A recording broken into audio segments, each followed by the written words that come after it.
Olá, paz do Senhor, irmãos. Aqui é Pastor Sandro e Deus tem me inquietado a falar algo para cada um de vós através deste áudio com relação àquilo que nós estamos pregando às quintas-feiras na Igreja Sede em Paripoeira sobre o Apocalipse. Nós sabemos que o que está escrito são verdades que o Senhor Jesus está nos revelando. E o versículo 3 do capítulo 1, repito mais uma vez, ele vai nos dizer: bem-aventurado aquele que lê e os que ouvem as palavras desta profecia e guardam as coisas que nela estão escritas, porque o tempo está próximo. Meus amados, essa é uma grande verdade que nós não podemos ignorá-la. Além do mais, o apóstolo João, escrevendo aos irmãos da Ásia, ele disse na sua primeira epístola, no capítulo 2, versículo 15 a 17, mas eu vou frisar aqui o 17, quando ele conclui dizendo: ora, o mundo passa, bem como a sua concupiscência, mas aquele, porém, que faz a vontade de Deus, permanece eternamente.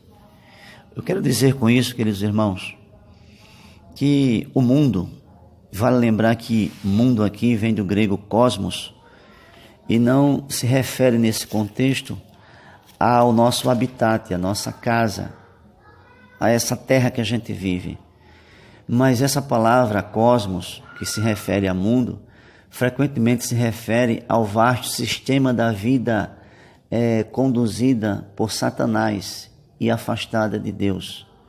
Consiste nos prazeres malignos, imorais e pecaminosos do mundo. E também se refere ao espírito de rebelião que se levanta contra Deus e a sua palavra. Então, quando João diz, não ameis o mundo, ele não está colocando em nossa consciência, em nossa mente, um sentimento negativo para com a criação de Deus. Muito pelo contrário. Ele está nos exortando a não nos apegarmos, não amarmos o sistema mundano que governa o pensamento da humanidade. Desde a época de João isso já acontecia. Então hoje, passados mais de 2000 anos, este sentimento de amor ao mundo, chamado de mundanismo, ele cresceu cada vez mais. E hoje é o grande mal do século 21. A doença gospel desses últimos dias se chama mundanismo. E eu quero dizer para vocês, pois sei que alguns irmãos estão enfrentando dificuldades, tentações que pouco a pouco vai minando e vai sugando a energia e a força espiritual de cada um. Meus queridos, nós temos a urgência de nos dedicarmos a Deus em vigilância, em santidade, em constante oração. O mundo e suas ambições, conquistas e alegrias, tudo isso tem prazo de validade. Por isso, amados, não se engane. Quanto mais a gente se relaciona com o sistema mundano, menos de Deus nós vamos conquistar. Menos de Deus nós vamos receber. O apóstolo Tiago, lá no capítulo 4, versículo 4 da sua epístola, ele fala que aqueles que querem ser amigos do mundo se constituem inimigos de Deus. Então nós temos diante de nós esse desafio: amar o mundo ou amar a Deus.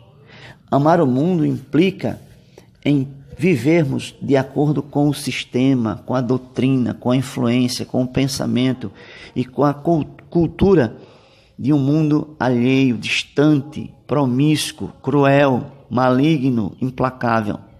Amar a Deus significa nascer de novo, renunciar ao pecado, renunciar ao eu, levar a cruz, dizer como o apóstolo Paulo disse lá em Gálatas 2:20, já estou crucificado com Cristo, vivo não mais eu, mas Cristo vive em mim. Queridos, o mundo passa e tudo quanto nele existe, Isso significa dizer que não vale a pena nos apegarmos a este sistema mundano, apesar dele ser atrativo, sugestivo e convidativo. E sutilmente esse sistema vai tentando nos vencer. Mas sejamos fortes. Lá em Mateus 24, Jesus disse: aquele que perseverar até o fim, este será salvo. Então quero dizer a vocês encarecidamente, olhem mais para Cristo, busquem a Deus em oração. Entendam que aquele que fizer a vontade de Deus, esse terá vida longa, vida plena, vida feliz, vida abençoada e o melhor que isso, vida eterna. Pois o texto diz: aquele, porém, que faz a vontade de Deus permanece eternamente. A vontade de Deus, ela é boa, perfeita e agradável, segundo diz o apóstolo Paulo em Romanos 12. Então façamos esta vontade. Amemos o Senhor, amemos uns aos outros, amemos a obra de Deus. Não venhamos a perder a nossa capacidade de nos reunirmos como igreja. A nossa congregabilidade não pode esmorecer. Vençam a tentação, vençam o mundo. Amanhã, por exemplo, tem culto na sua igreja. Compareçam, prestigiem o seu culto, leve uma pessoa para assistir, para ouvir a palavra e adore a Deus. Abra o seu coração, porque o tempo está próximo. Jesus está voltando. Não é à toa que a gente se propõe a falar uma mensagem tão forte quanto o livro do Apocalipse, mas sabemos que a palavra de Deus é verdadeira. Jesus disse: passarão os céus e a terra, mas a minha palavra não há de passar.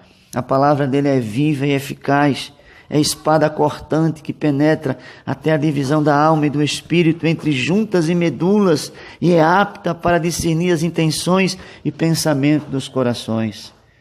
Vivemos no mundo, pregamos ao mundo, mas do mundo nós não somos. O mundo passa, mas quem faz o querer de Deus vive para sempre. Lembrem-se disso. Guardem a palavra de Deus nos seus corações. Acreditem no Senhor. Vivam para glorificar a Deus. O apóstolo Paulo diz em Efésios 2:10: porque somos feitura sua, criados em Cristo Jesus para as boas obras, as quais Deus preparou para que andássemos nelas. Amém? Então guarde essa palavra. Renove a sua fé. A igreja de Éfeso, lá no Apocalipse, ela estava perdendo o seu primeiro amor, mas o Senhor disse que eles deveriam retornar e resgatar o seu primeiro amor. Nessa manhã é isso que eu vos exorto: resgatem o primeiro amor. A chama do poder de Deus queime nos vossos corações e não pode se apagar. Acreditem, preparem-se, Jesus está voltando, igreja, Jesus está voltando. Que Deus abençoe a todos.